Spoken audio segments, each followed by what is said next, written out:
So there are three things that we teach. No? Number one is financial management. Kinakailangan, alam mo, ano magiging itsura ng cash flow mo pagdating mo doon sa taas. Okay? Ano na itsura? Nakikita mo na yon, cash flow cycle. Nakikita mo. Ano kinakailangan nito pag lumaki? Kasi pag lumaki, kaya ba ng cash mo? Hindi, not only that. Kaya ba ng overhead also mo? Kaya ba ng overhead mo? Mag-hire ka ng tao. Mag-hire ka. Number two is organizational capability. Yung bang organization mo, kayang mag-handle ng malaking operation. No. Baka naman hinire mo yung mga tao mo 1 month before nag-scale ka. Eh, hindi pa naka-form ng team. Hindi pa alam. Hindi niya alam kung ano yung roles and responsibility. Hindi klaro. Hindi alam kung saan papunta yung kumpanya. Mom and pop operation, di ba? Number three is systems and processes and controls. No? So, kung hindi maayos yung sistema, nag-expand yung kumpanya. Sabog. Buhol-buhol, sabog, ano. So, marami din ako nakitang ganyan na nag-expand, na akala nila kasi malaki kita doon sa unang branch, no? Expand ka agad. Kasi, malakas eh. Expand ka agad. Doon pa, sumabog at bumagsak. Yun nga. Kung kailan pa nag-expand. Ayun nga.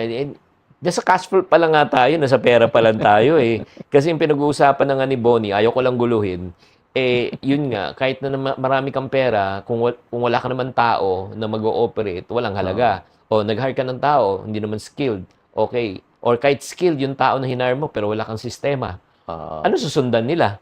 Wala.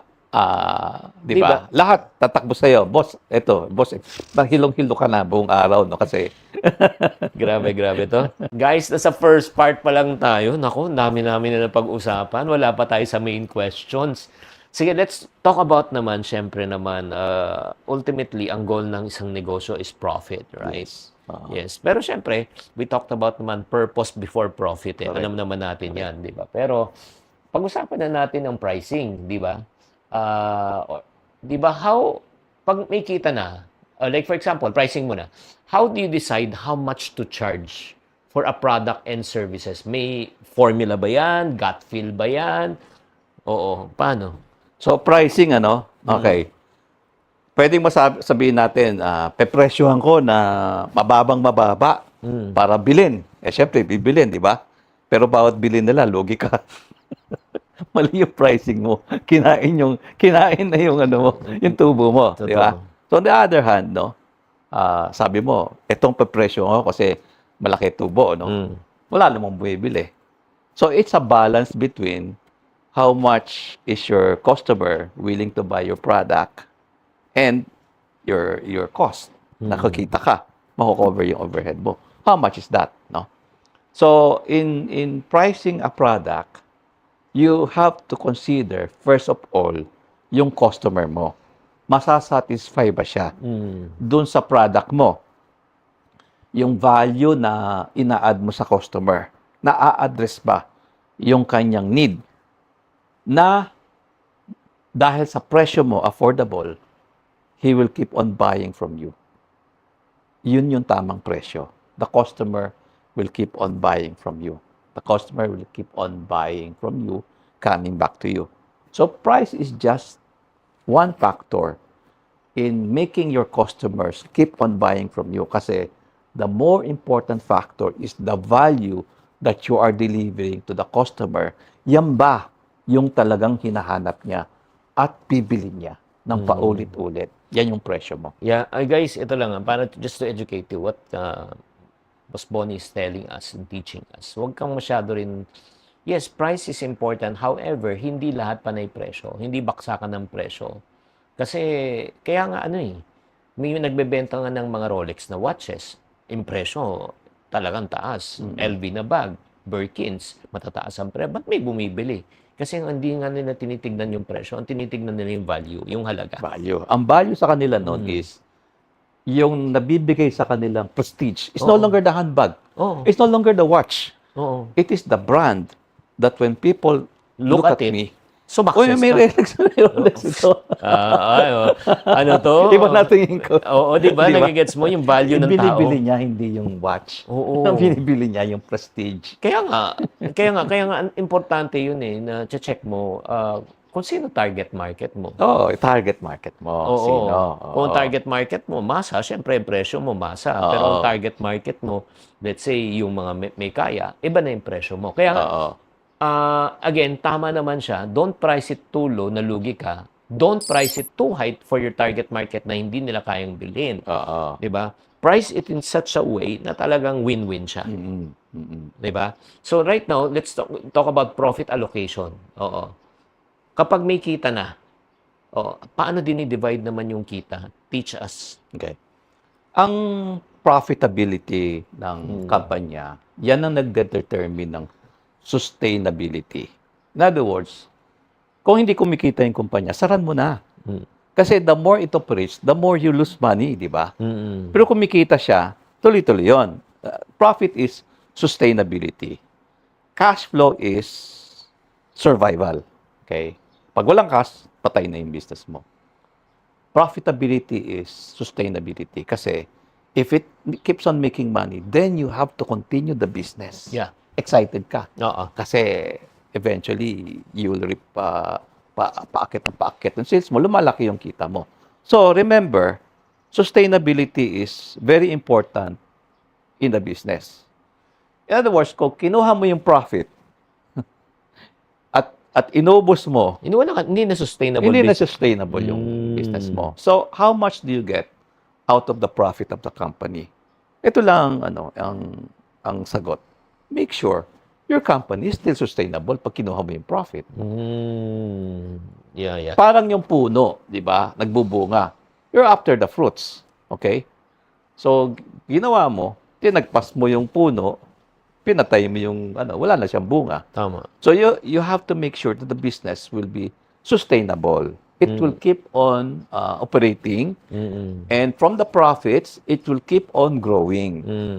Bibili ka ng bagong makina to improve your service to the customer, aayusin mo yung website mo. These are the things that you have to spend out of your profit. Reinvest. I-reinvest mo sa business. Para sa ganun, you stay competitive, no? Hindi siya about just getting the profit, no? Yeah. Parang ang sinasabi ni Kuya Bonnie, ganito naman, guys. Do not kill the goose that lays the golden egg. Alam mo naman yung story yan, di ba? May isang mahirap na magsasaka, nakakuha ng gansa. Yung gansa, nagbibigay ng ginto, yumaman siya. Yes. Pero nagmamadali siya. Oo. Na mas marami pang ginto. Ang kinuha, hinati. Hinati niya. Oo, nung hinati niya, namatay. Wala na, di ba? So may formula ba yan? Like for example, reinvestment, ilang percentage, o personal muna, expense, ilang percentage, reinvestment, emergency fund, scaling. Okay. So paano ba yun? Di sabi natin kanina, no, na sweldohan mo yung sarili mo. Kasi pag hindi mo ginawa yun, tumalaki yung business mo, at kuha ka lang ng kuha, you will lose your discipline in your household, you will lose your discipline in the company. So, we talk about investing, we talk about emergency fund para sa pamilya mo. Di lakihan mo yung sweldo mo. Pagka kaya naman ng negosyo mo, lakihan mo yung sweldo mo. Doon mo kuhanin yung investing. Doon mo kuhanin yung emergency. Doon mo kuhanin lahat ng para sa pamilya mo. Pili ka ng lupa out of that salary. Diba? Pero yung company mo must stay sustainable. That's why may dividendo ka eh. At the end of the year, tinitignan mo, during this year, magkano bang cash ang kailangan ng company ko? Yung cash mo, ang laki na eh. Sabi ko, sobra-sobra ito. I-declare ko na as dividend. Kukunin ko na itong cash na ito para sa pamilya ko at mag-i-invest kami. That way, naplano mo yung pamilya mo, yung business mo, sustainable pa rin. Tuloy-tuloy pa yung takbo. Ang tawag natin dyan, ladies and gentlemen, the business, kung saan ka kumikita is your cash cow. Cash cow yan. Kaya nga, do not kill the cow that produces the cash. Kasi pag pinatay mo yan, kinuha mo, wala. So that's the personal. Let's talk about yung sa business naman. Siyempre, sa negosyo, kailangan i-reinvest. Sa negosyo, kailangan may emergency fund. Sa negosyo, kailangan may pang-scale din. So, Yes. may percentage ba yan pagbalik sa business? Pagka lumalaki na yung business mo at nakikita mo yung future as a CEO, nakikita mo na yung pupuntahan ng kumpanya mo, naintindihan mo na yung market, halimbawa, branching out is a possibility dahil you have covered this city already, and you can see that there are possibilities in this and that city, no? Yung brand mo, na-establish mo na. So you're thinking of expanding. Exactly. Okay. So ngayon, nakikita mo, kaya ba? So I said three things. Cash flow, organization, systems. Kaya ba? Nagpe-prepare ka na doon. So may cash ka ba? Para doon sa next branch mo. May cash ka ba? Meron ka bang organization for that? Kasi, pag hindi mo pinlano yon, expand ka lang. Sabi mo, ang lakas eh. So expand ka. And this actually happened doon sa mga nag-consult sa akin. No? Napakaraming businesses na tinitignan lang nila is yung kumita ako dito, takbo na. Mag-establish na ako ng maraming branches. At doon sila talagang nagka-problema. Kinain, oo. Kasi the cash flow problem doon sa tinayo mong expanded expansion will eat into your cash flow in the existing. So sabay-sabay sila nagkakaproblema kung hindi mo pinlano. So what happened? Nag-succeed ka. You were able to enter a market. Magaling ka, nakapagbenta ka. Pero hindi ka magaling sa cash flow management, no?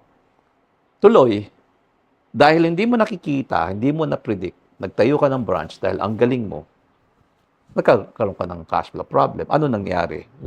Dati magaling yung, kilala ka ng customer.